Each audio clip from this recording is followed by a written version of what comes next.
పల్నాడులో మళ్ళీ చూసాం తోట చంద్రయ్య గారు ఫోటోలు మనందరం చూసాం.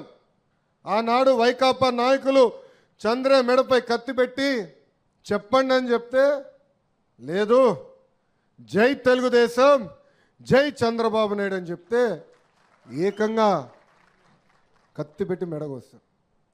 తోట చంద్రయ్య నాకు స్ఫూర్తి. అందుకే పల్లాన్న చెప్పినట్లు ఎన్ని కార్యక్రమాలు ఉన్నా ఏమున్నా ముందల కార్యకర్తల్ని కలిసిన తర్వాతనే ఈరోజు రాష్ట్ర పార్టీ ముందలకెళ్తుంది.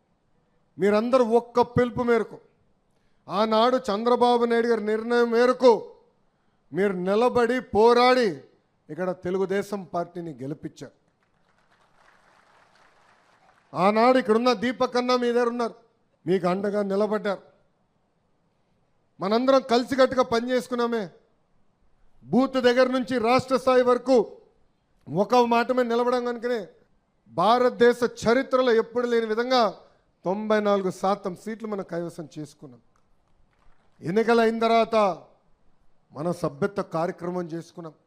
భారతదేశ చరిత్రలో ఏ ప్రాంతీయ పార్టీ చేయని విధంగా 1 కోటి మంది సభ్యులు మనకి సొంతం అయ్యారు.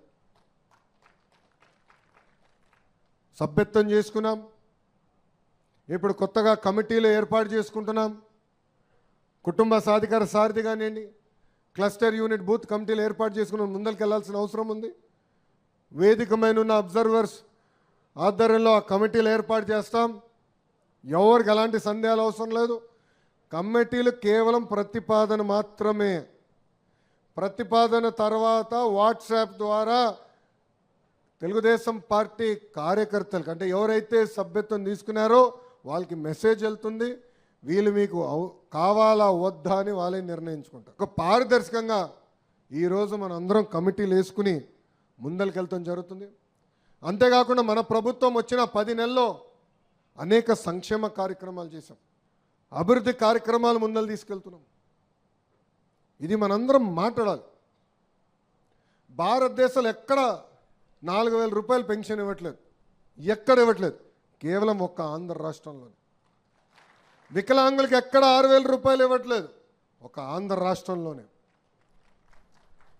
కేవలం బెడ్కే పరిమితమైన వాళ్ళకి 15,000 రూపాయలు ఏ రాష్ట్రం ఇవ్వట్లేదు, కేవలం ఒక్క ఆంధ్ర రాష్ట్రమే వాళ్ళకి ఈరోజు నెలలో 15,000 రూపాయలు పెన్షన్ ఇస్తుంది. మనం చెప్పుకోవాలి, మనం మాట్లాడాలి.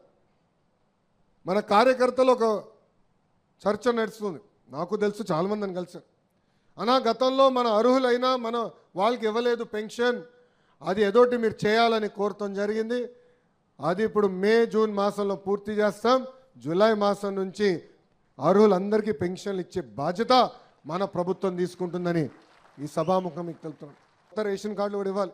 గతంలో మన కార్డులే కట్ చేశారు. రావాల్సిన సంక్షేమ కార్యక్రమాలు ఆగిపోయినాయి. ఆ కార్యక్రమాన్ని కూడా ఇప్పుడు మనం శ్రీకారం